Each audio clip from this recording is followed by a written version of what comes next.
하나님, 오늘도 저희들이 거룩한 성의를 하나님의 축복 속에서 예배자로 하나님 앞에 쓰임받게 하심을 감사합니다.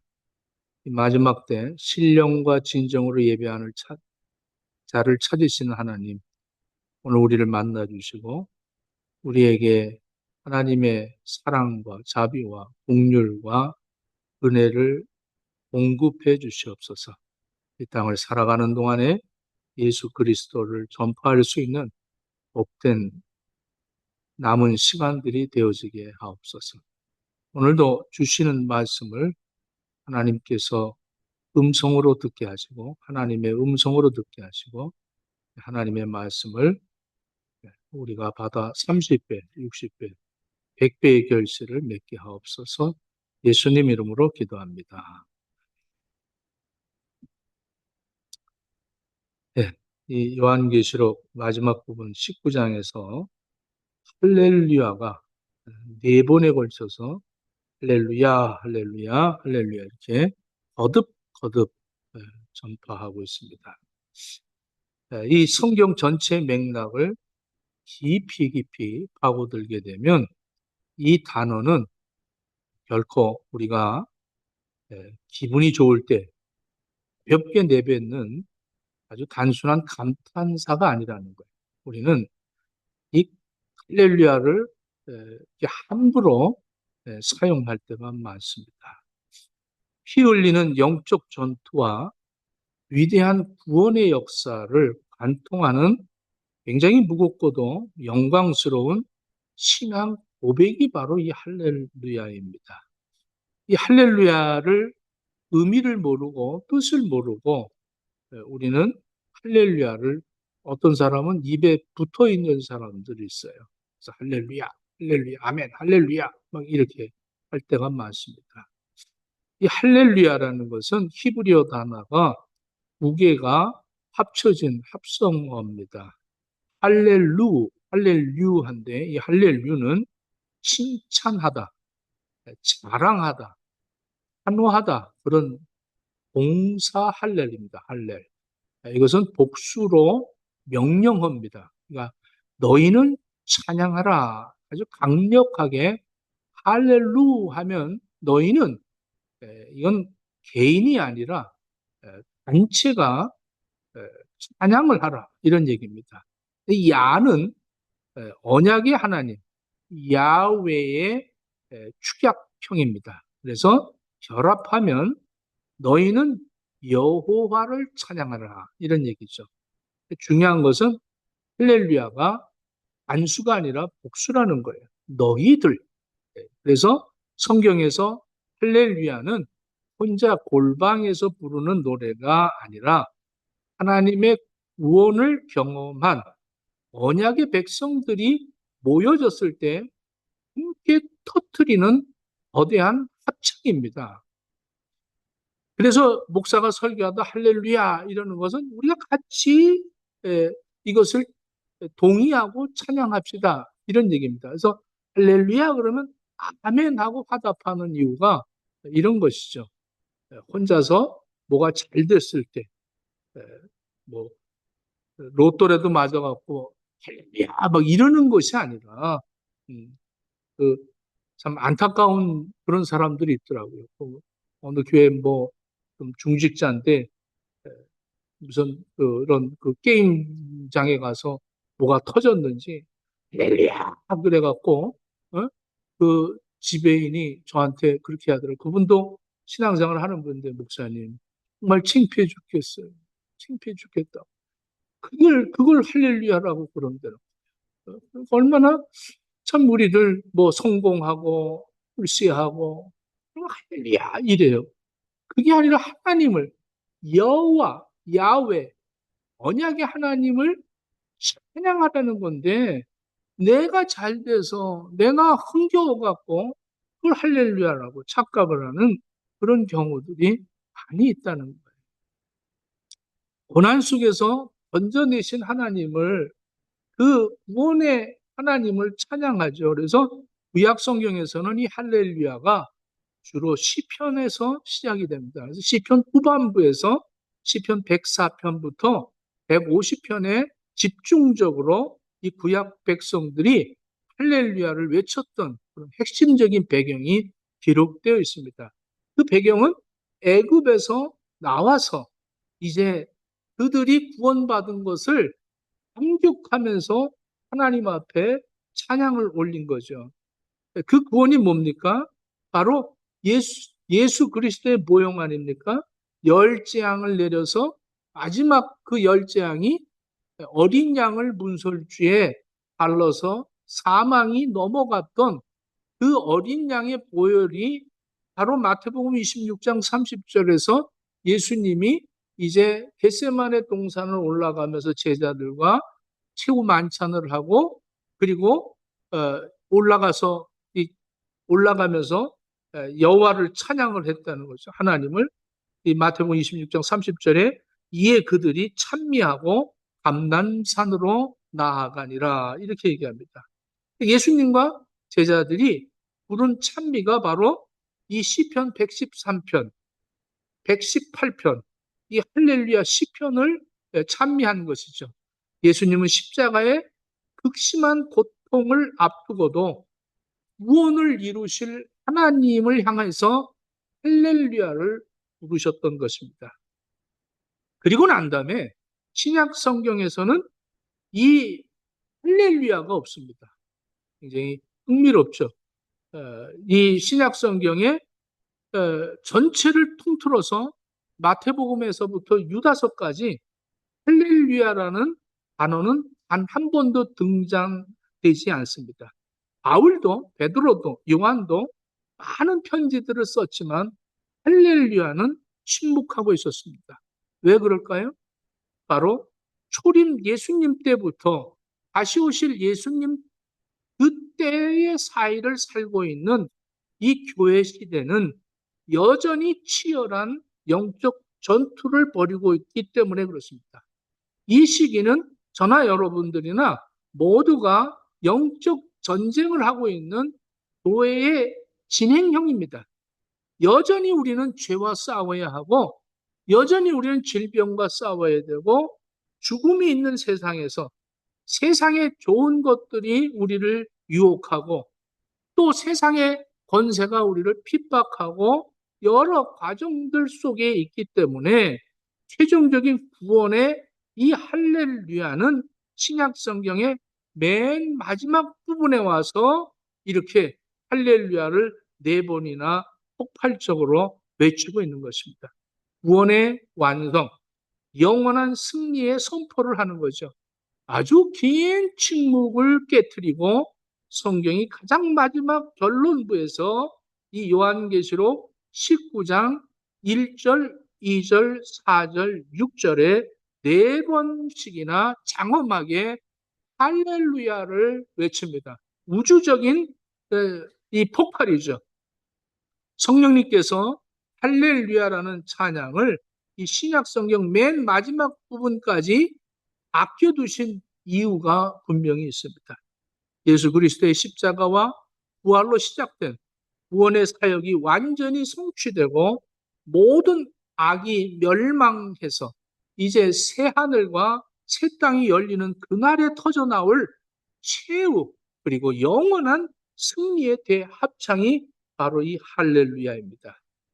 구약 성경에서 할렐루야와 요한계시록 이 19장에서 할렐루야를 나란히 놓고 보면 성경 전체가 관통되어지는 하나님의 거대한 구원의 역사를 어떻게 시작했고 어떻게 완성했는가 그 깊은 이 맥락을 우리가 이해할 수 있겠죠.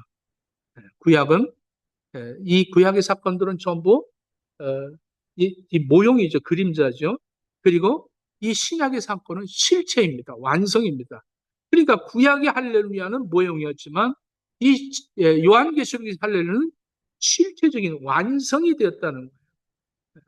억압 속에서 참 제국주의 속에서 그 고통을 겪고 있는 그 초대교회 성도들에게 이 말씀을 할 때에 그 성도들이 얼마나 감격했겠어요.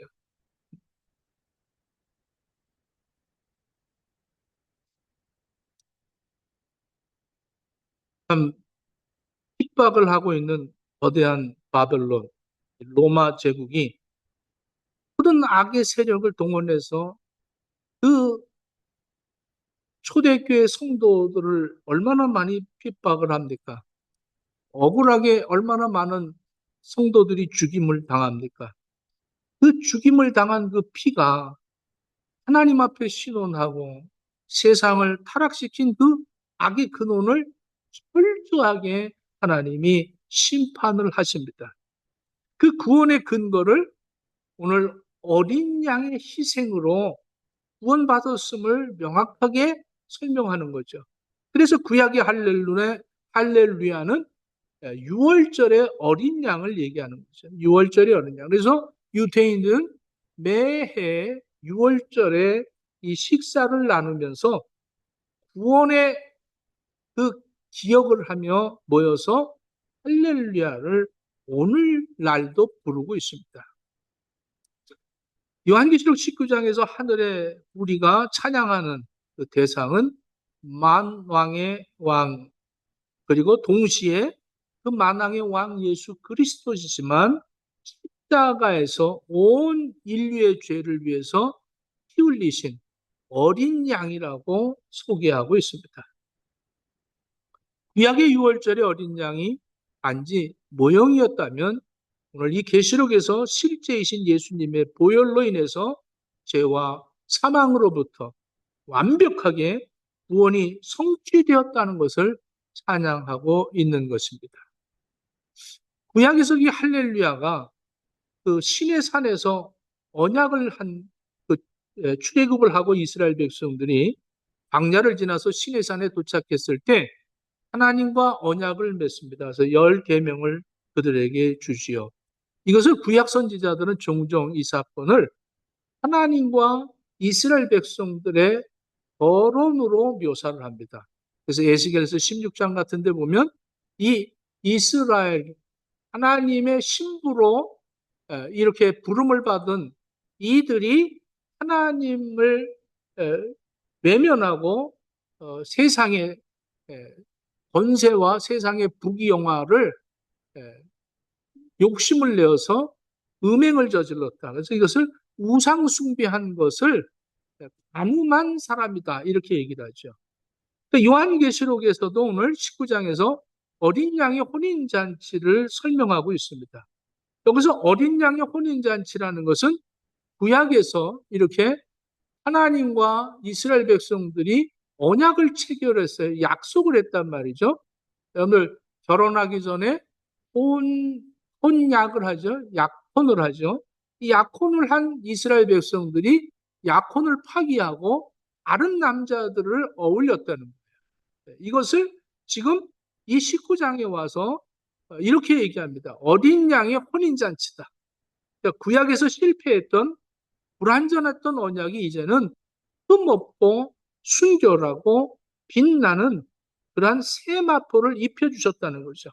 그래서 오늘 본문에 이렇게 얘기합니다. 우리 한번 7절 정도 볼까요? 7절.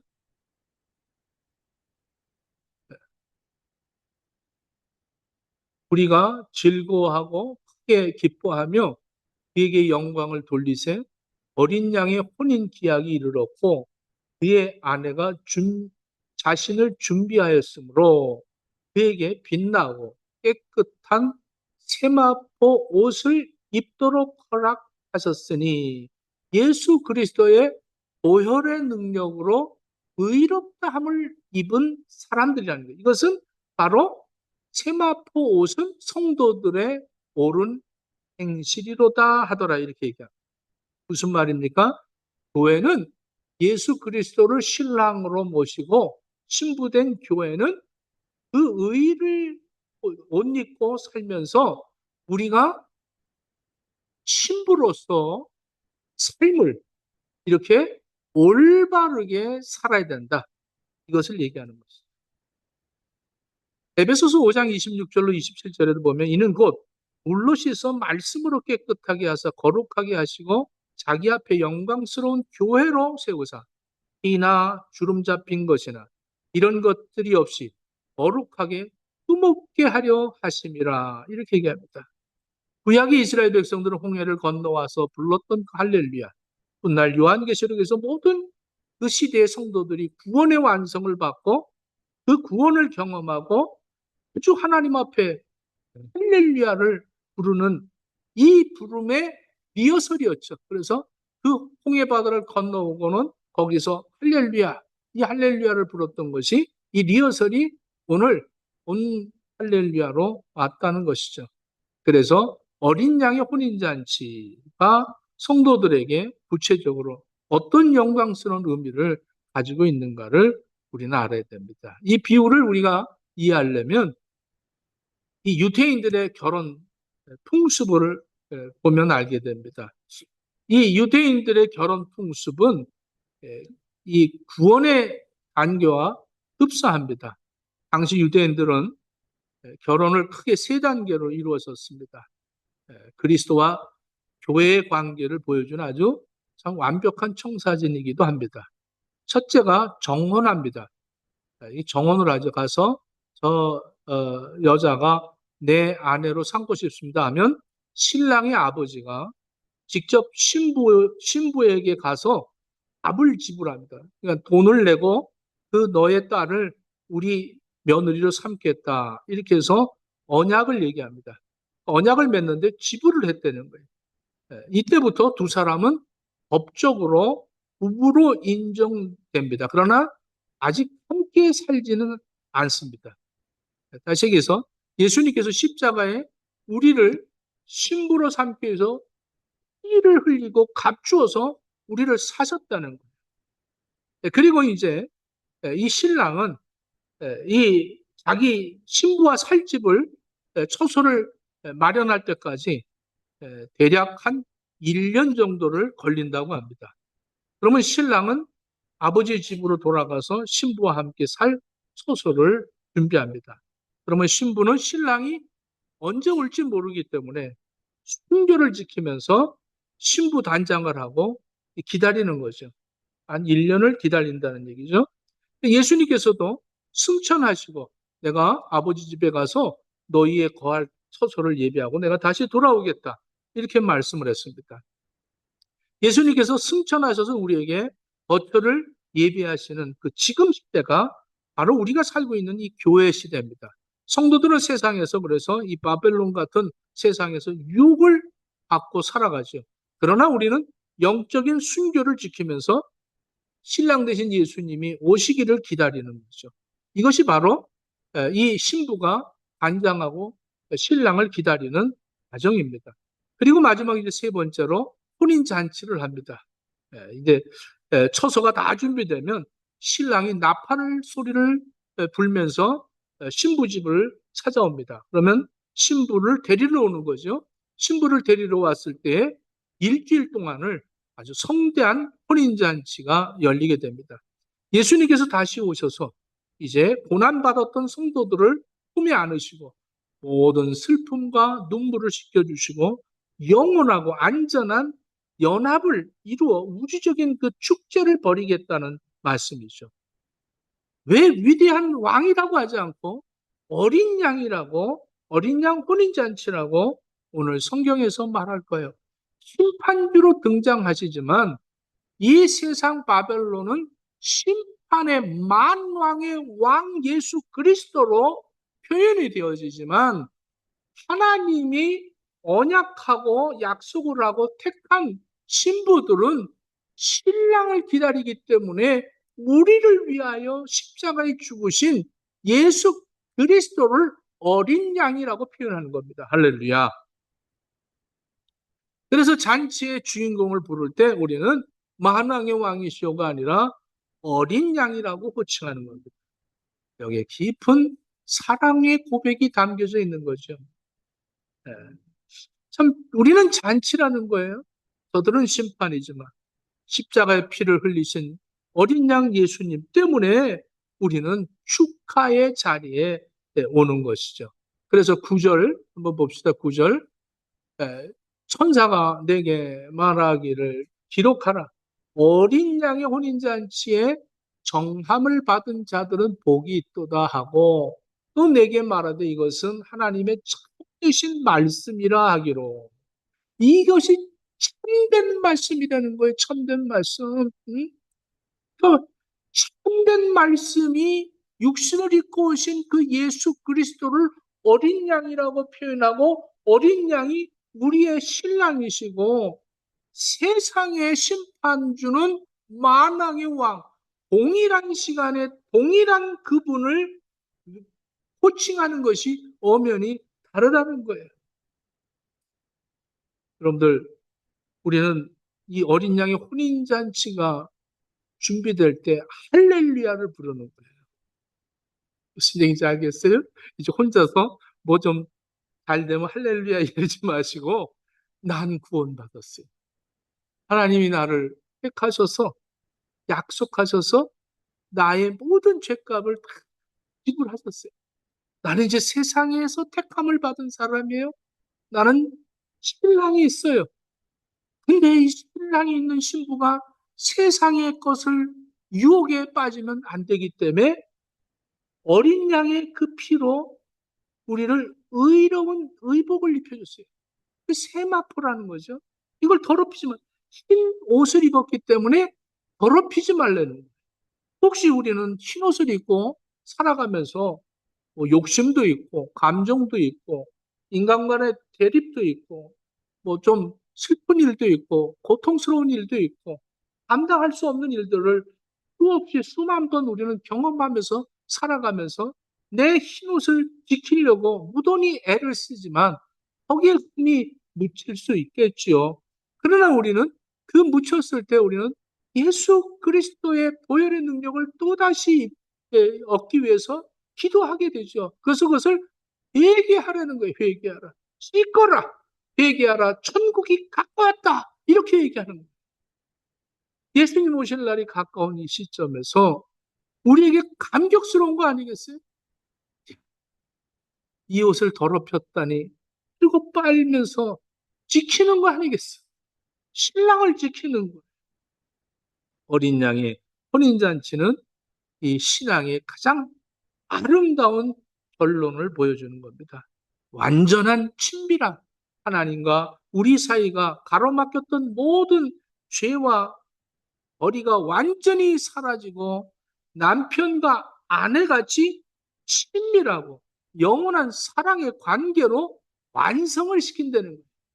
남자가 여자와 한 몸을 이루듯이 한 몸이 되어졌다는 거예요. 네, 여러분들, 한 몸이 이루어졌다는 거예요. 할렐루야.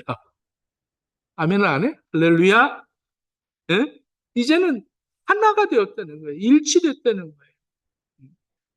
그랬더니 지금 이렇게 천사가 참 하나님의 참되신 말씀이라 하기로 10절 봅시다.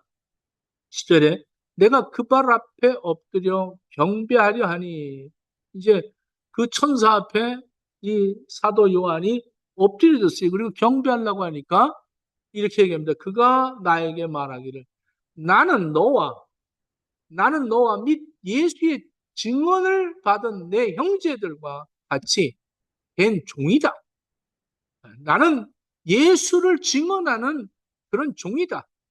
그러므로 하나님께 경배하라. 예수의 증언은 예언의 영이라 하더라. 오늘 예수를 증언하는 거예요. 예수를 증언하는데 그것을 그 증언하는 그 사람을 경배해서는 안 된다.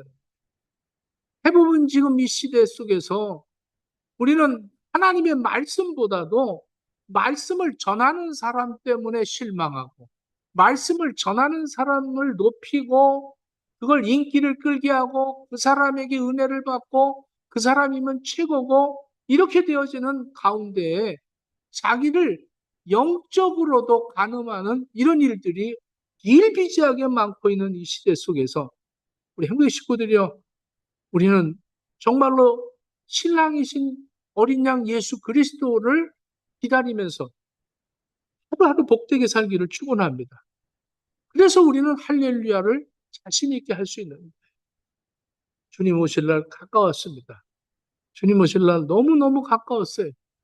이 가까움을 생각할 때마다 기쁘고 감사하고 감격하고 나도 같이 이제 할렐루야 해야지. 이게 준비가 되어져요. 제가 한 주간 동안 홀리를 얼마나 들었는지 모릅니다. 여러분들, 우리 하나님의 이 언약이 성취되는 이 과정 속에 내가 존재하고 있다는 게, 내가 언약의 백성이구나. 하나님이 나를 택하시고 값을 치르시고, 그리고 이 지금 기간 동안에 나를 연단시키시고, 이게 소망을 주셔서 이제 주님 오시는 그날에 할렐루야를, 그 합창을 부를 내 존재임을 생각할 때 정말 준비하고 신랑을 기다리는 신부의 삶을 살아갈 수 있기를 예수님 이름으로 축원합니다. 기도하겠습니다. 하나님, 예수 그리스도를 증거하고 천사들도 있고, 예수 그리스도를 증거하며 피 흘려 죽기도 하고, 예수 그리스도를 증거하며 손해도 보고 억울함도 당하고 슬픈 일도 당하지만, 예수의 증언은 예언의 영이라고 하셨는데, 하나님, 이 예언의 영 성령님이 우리를 이끄시는 대로 예수를 증거할 수 있는 행복의 식구들 다 되어지도록 허락해 주셔서, 이제 주님 오시는 날 할렐루야를 외칠 수 있는 복된 우리 행복의 식구들 다 되어지도록 허락해 주옵소서. 예수님 이름으로 기도합니다. 아멘.